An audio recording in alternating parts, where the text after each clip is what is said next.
Hello dears, welcome to progressing point. तो friends, आज मैं बात करूंगी सुपर टेट को लेकर। मैंने पिछली वीडियो में डिस्कस कर दिया है कि किस सब्जेक्ट से कितने क्वेश्चन पूछे जाएंगे, टॉपिक क्या क्या हैं। तो फ्रेंड्स, बहुत सारे लोगों को ऐसा डाउट है कि क्या पढ़ें और कैसे पढ़ें, क्वेश्चन किस तरह से आ सकते हैं। तो इसके लिए मैंने ना एक मिनी मॉक बनाया था और इसमें देखो ये प्रैक्टिस सेट नंबर 1 दिया है और बाइलिंगुअल है। तो मैं सोची ना कि तुम लोगों के साथ भी शेयर कर दूँ, मतलब पता तो चल कि कैसे पढ़ रहे हो और कैसे पढ़ना है। तो मैं आप लोगों को ये इंस्ट्रक्शन बता देती हूँ कि क्या कैसे है इसमें। तो ये देखो, यूपी टीचर 2026 ये मॉक है और ये है पीआरटी लेवल का। कि पीआरटी मेरा है तो मैं इसको ही अभी फोकस कर रही हूँ और मैं चाहती हूँ ना कि तुम लोगों का भी मतलब कुछ गाइडेंस दे दूँ। बहुत सारे लोग भटक रहे हैं ऐसे वैसे, किसी की भी वीडियो उठा के देख रहे हैं, रिलेवेंट हो ना हो। तो इसलिए ना मैं ये मॉक लेकर आई हूँ और इसमें देखो 15 क्वेश्चन है, 15 मार्क्स के। तो फ्रेंड्स, हमारा पहला टॉपिक है शिक्षण कौशल और मनोविज्ञान से। और इसमें ना मैंने एक काम किया है कि मैं क्वेश्चन बहुत ज़्यादा नहीं रखी हूँ, क्योंकि ये मिनी मॉक टेस्ट है। तो आप लोगों को भी पता होगा कि यहाँ पे बहुत सारे क्वेश्चन आप नहीं रख सकते। तो इसलिए ना मैंने कम ही क्वेश्चन रखे हैं, लेकिन मैक्सिमम सब्जेक्ट कवर करने की कोशिश की है। अगर आप लोगों का रिस्पांस अच्छा होगा तो मैं नेक्स्ट वीडियो लेकर आऊँगी और रोल लंबा थोड़ा रहेगा। तो चलो इसमें देख लेते हैं हम लोग और कैसे क्या करना है। हमारा क्वेश्चन नंबर पहला है, शिक्षण की आगमन विधि के संबंध में कौन सा कथन सत्य है। ऑप्शन ए है नियम से उदाहरण की ओर, ऑप्शन बी है विशिष्ट से सामान्य की ओर, ऑप्शन सी है अमूर्त से मूर्त की ओर, ऑप्शन डी है अज्ञात से ज्ञात की ओर। फ्रेंड्स, मैंने जो गाइडेंस दी थी कि आपको कौन से बुक पढ़ने हैं, कहाँ से पढ़ने हैं, तो उसमें मैं बताई थी कि डीएलएड में ये सब है। तो वहाँ पे ना शिक्षण की विधियाँ बताई गई हैं, जिसमें कि बहुत सारी विधियाँ होती हैं, मूर्त से अमूर्त की ओर, ज्ञात से अज्ञात की ओर, ऐसे करके बहुत सारी विधियां हैं। इसमें पूछा है शिक्षण की आगमन विधि, मतलब आगमन विधि से यहाँ पे पूछा है। तो आगमन विधि के लिए हमारा हो जाएगा नियम से उदाहरण की ओर, ये नहीं होगा। नियम से उदाहरण की ओर ये होता है निगमन विधि का। तो निगमन विधि का तो हमें बताना नहीं है, तो ये नहीं होगा, इसे एलिमिनेट कर देते हैं। फिर नेक्स्ट हमारा ऑप्शन है ऑप्शन नंबर बी, विशिष्ट से सामान्य की ओर। तो हमारा ऑप्शन नंबर बी ही होगा, क्योंकि जो आगमन विधि है और जो निगमन विधि है ये एक दोनों की उल्टा है। मतलब अगर यही ना सामान्य से विशिष्ट की ओर होता तो ये निगमन बन जाता, लेकिन ये है विशिष्ट से सामान्य की ओर। तो हमारा ये ऑप्शन नंबर बी सही हो जाएगा। और अमूर्त से मूर्त की ओर ये भी नहीं होगा और ये भी नहीं होगा। चलिए बढ़ते हैं नेक्स्ट क्वेश्चन पे। अगला हमारा क्वेश्चन है क्वेश्चन नंबर 2, जीन पियाजे के अनुसार बच्चा किस अवस्था में वस्तु अस्थायित्व प्रदर्शित करता है।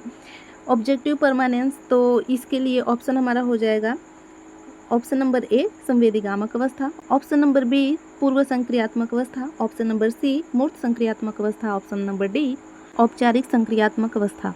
तो फ्रेंड्स, पियाजे ने ना 4 अवस्थाएं बताई थी अपने सिद्धांत में। पहली संवेदीगामक अवस्था, दूसरी संक्रियात्मक अवस्था, तीसरी थी मूर्त संक्रियात्मक और चौथी थी औपचारिक संक्रियात्मक अवस्था। यहाँ पे संवेदीगामक अवस्था 0 से 2 वर्ष थी और 0 से 2 वर्ष में बच्चों में आती है ऑब्जेक्ट परमानेंस। तो क्वेश्चन का आंसर हो जाएगा ऑप्शन नंबर ए।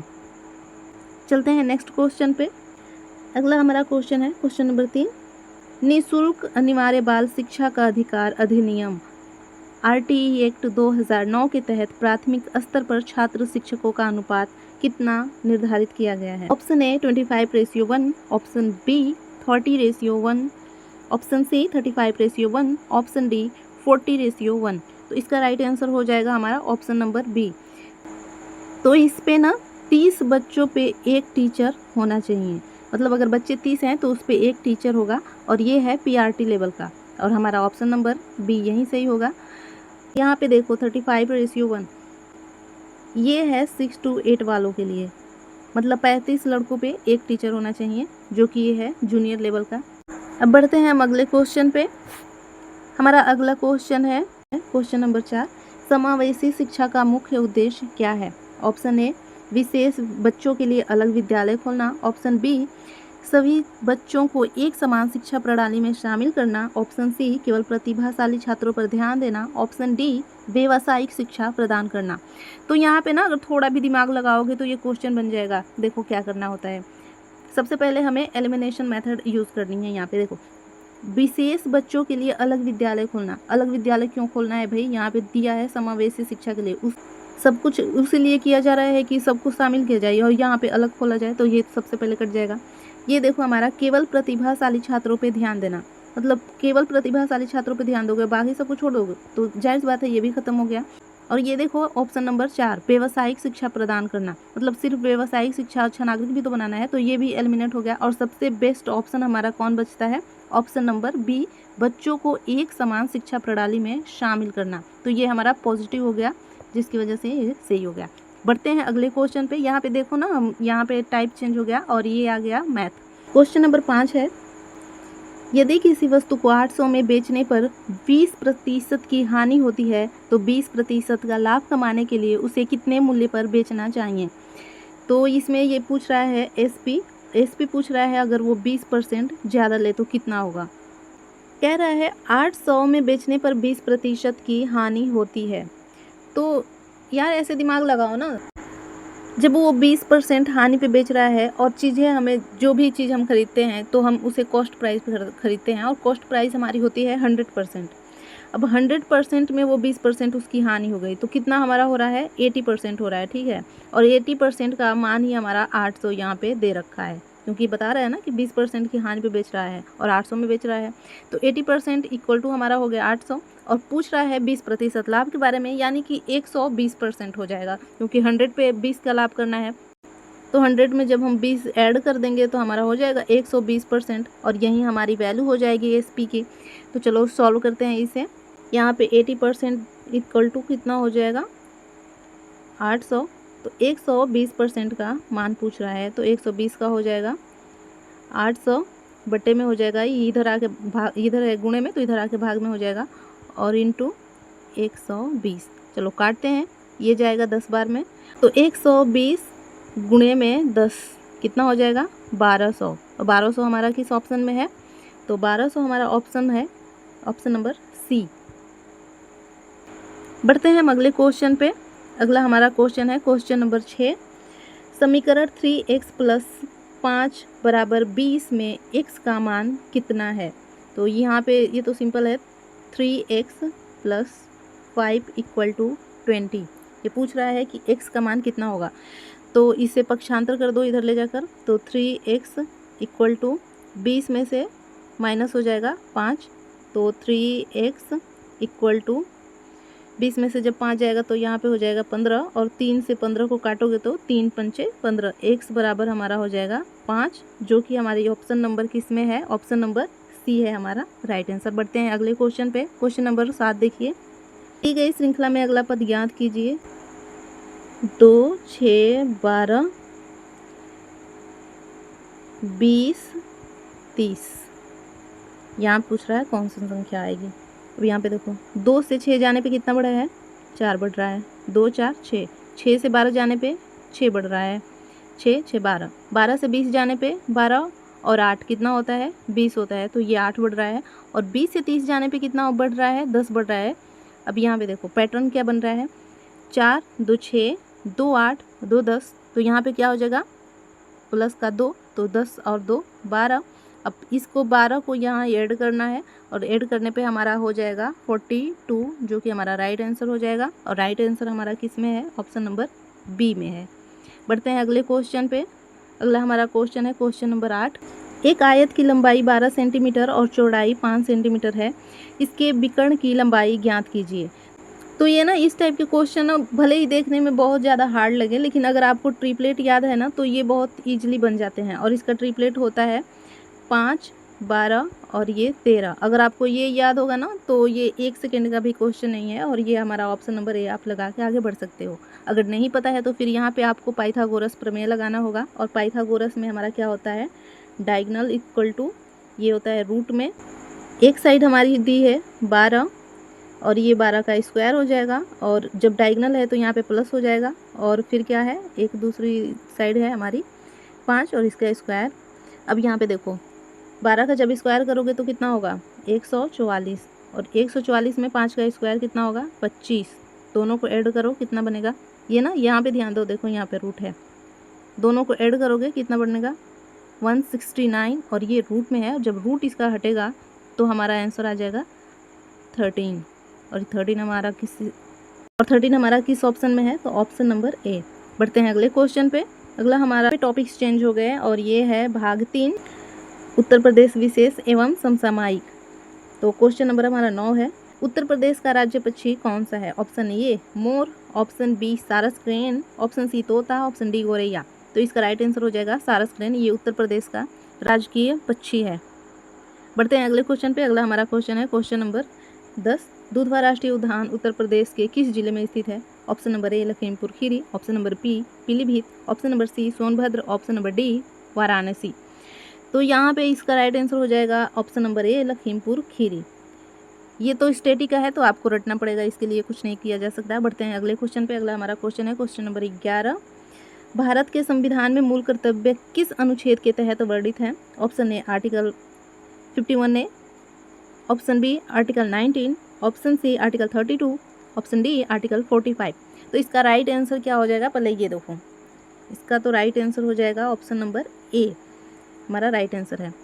लेकिन यहाँ पे ये देखो, कहते हैं आर्टिकल नंबर 19 को कहते हैं संविधान की रीढ़। इसमें ना लोगों की अभिव्यक्ति की स्वतंत्रता है, आप कोई भी बात कह सकते हो।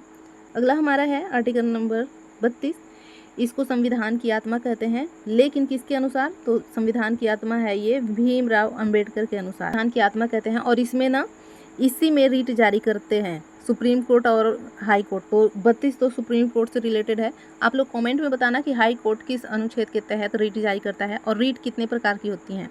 चलो मैं ही बता देती हूँ, रीट 5 प्रकार की होती हैं। आप लोग इसे डिस्क्राइब करना अगर कमेंट में कर सको तो, नहीं करना तो कोई बात नहीं। चलो आगे बढ़ते हैं। अगला हमारा क्वेश्चन है, यहाँ पे देखो भाषा से है, लैंग्वेज से, और लैंग्वेज 2 लैंग्वेज हैं, हिंदी और अंग्रेजी। तो हमारा क्वेश्चन नंबर 12 है, सूर्योदय शब्द का सही संधि विच्छेद क्या है? ऑप्शन नंबर ए सूर्यधन उदय, ऑप्शन नंबर बी सूर्योधन उदय, ऑप्शन नंबर सी सूर्यधन उदय, ऑप्शन नंबर डी सूर्यधन उदय। तो इसका राइट आंसर हो जाएगा, देखो यहाँ पे पहले एलिमिनेट करते हैं, ये हमारा ऑप्शन नंबर बी देखो सूर्योधन दय। दय क्या चीज़ होती है, मतलब कोई सेंस ही नहीं बन रहा। तो ये दोनों तो पहले कट गए। ये यहाँ पे देखो सूरज धनुदय, भाई सूरज कहाँ से आ जाएगा जब सूर्योदय का पूछ रहा है, तो ये भी कट गया। बचा कौन हमारा, ऑप्शन नंबर ए। तो ये हमारा राइट आंसर हो गया, देख रहे हो, ऐसे एलिमिनेट करना होता है ऑप्शन। नेक्स्ट हमारा क्वेश्चन है क्वेश्चन नंबर 13, चौराहा शब्द में कौन सा समास है? ऑप्शन ए द्वंद्व समास, ऑप्शन बी द्विगु समास, ऑप्शन सी तत्पुरुष समास, ऑप्शन डी बहुब्रीहि समास। तो जैसा कि हमें पता है चौराहा, अगर किसी भी शब्द के शुरू में कोई अंकों वाली बात आ जाए, जिसमें किसी अंक की बात कही गई हो, पंचभूत या फिर पंचकमल, किसी भी संख्या का मतलब नाम आ जाए ना, तो वो होता है हमारा द्विगु समास। और इसका राइट आंसर हो जाएगा ऑप्शन नंबर बी। बढ़ते हैं अगले क्वेश्चन पे। अगला हमारा क्वेश्चन है क्वेश्चन नंबर 14, सही प्रीपोजिशन चुने। She is proficient dash English. Option A है एट, ऑप्शन बी है इन, ऑप्शन सी है विथ, ऑप्शन डी है ऑन। तो यहाँ पे देखो कन्फ्यूज़न होगा लोगों को कि ऐड करें कि इन करें। तो देखो, तो ऐड का प्रयोग हम कहाँ करते हैं, जैसे किसी को बताना हो कि वो किसी चीज़ में अच्छा हो, किसी सब्जेक्ट में अच्छा हो, तो उसके लिए हम ऐड का प्रयोग करते हैं। जैसे कि यहाँ पे एक सेंटेंस ले लेते हैं, he is good at math. तो यहाँ पे देखो गुड के साथ एट आया है, बट यहाँ पे ना प्रोफिशिएंट है, मतलब ये निपुणता की बात कर रही है और निपुणता के लिए इन आता है। तो हमारा राइट आंसर हो जाएगा ऑप्शन नंबर बी इन। बढ़ते हैं अगले क्वेश्चन पे। अगला हमारा क्वेश्चन है क्वेश्चन नंबर 15, शब्द कैंडिड का सही पर्यायवाची मतलब कि सिनोनिम्स पूछा है। Option number A secretive, option number B frank honest, option number C dishonest, option number D arrogant. यहाँ पे एलिमिनेट करो, देखो समझ में आएगा। कैंडिड क्या होती है, पॉजिटिव वर्ड है। कैंडिड मतलब कि फ्रेंडली, दोस्ताना टाइप से, जो अच्छा व्यवहार करता हो। अब यहाँ पे देखो ऑप्शन नंबर ए सिक्रेटिवली, भाई यहाँ पे कहाँ से, मतलब ये क्या सेंस बनती है, इसे पहले काट दो। डिसऑनेस्ट ये भी निगेटिव है, इसे भी कट करो। एरोगेंट निगेटिव है, कट करो। यहाँ पे बच के कौन सा रहा है हमारा, ऑप्शन नंबर बी, जो कि राइट आंसर है, हो जाएगा फ्रैंक ऑनेस्ट। आगे बढ़ते हैं, तो क्वेश्चन ही खत्म हो गया। तो देखो यहाँ पे ना इसकी आंसर की भी दे दी गई है, कितने प्रॉपर तरीके से, देख रहे हो कैसे बनाई गई है, मतलब ऑप्शन भी दे रखा है अच्छे से। तो तुम लोग ना इसे देख लेना और ना अपने फीडबैक ज़रूर देना, क्योंकि अगर अच्छा लगा हो तो मैं थोड़ा लेवल बढ़ाऊंगी और ना ट्राई करूंगी कि एग्ज़ाम के पैटर्न पे हो। अभी तो ये ऐसा कुछ सीन चल रहा है कि निगेटिव मार्किंग आ रही है, फिर उसके बाद ये भी चल रहा है कि एकेडमिक हटेगा या फिर क्वेश्चनों की संख्या कम करेंगे, तो जो भी होगा ना तो मैं अपडेट दे दूँगी। बट ये ना, ये नहीं कि मैं यूट्यूब वालों की तरह ना हर एक वीडियो लेकर आऊँ उसमें बताती रहूँ कि ये हो रहा है वो हो रहा है। टाइम वेस्ट है, पूरा ही टाइम वेस्ट है। लोग बस पता नहीं क्या ही कर रहे हैं, कुछ बोला भी नहीं जा सकता। लेकिन ना आप लोग अपना टाइम वेस्ट मत करो, जब तक कुछ ऑफिशियल नहीं आता है आप लोगों को ये पुराने सिलेबस के अकॉर्डिंग ही पढ़ना है, ठीक है। अगर कोई सब्जेक्ट हटता भी है ना तो देखो, कुछ सब्जेक्ट होती है ना इतना दिमाग लगाना होता है, कुछ सब्जेक्ट होती हैं जो कभी चेंज नहीं होती है, जैसे कि मैथ हो गई, ये कभी चेंज नहीं होगी, ठीक है। फिर हमारा हो गया इंग्लिश, हिंदी, जीके, जीएस, तो ये सारी ऐसी चीज़ें हैं ना कि आप ना ये कभी चेंज नहीं होती है, पढ़ा हुआ हमेशा काम आएगा। करंट आप कभी नहीं भूल सकते कि मतलब ये इसे सिलेबस से हटा दो। तो कुछ चीज़ें हैं, ये ऐसी सब्जेक्ट हैं कि आपको पढ़ना है तो आप ये करना। और मैंने सब कुछ लगभग पढ़ा दिया है, बता दिया है। अगर कोई और फीडबैक है तो ज़रूर बताना, वीडियो को लाइक सब्सक्राइब कर देना, क्योंकि ना नेक्स्ट टाइम मैं इससे अच्छा और लेवल अप करके लेकर आऊँगी। और कोई सजेशन हो तो ज़रूर बताना। तो चलो अब चलती हूँ, बाय, टेक केयर।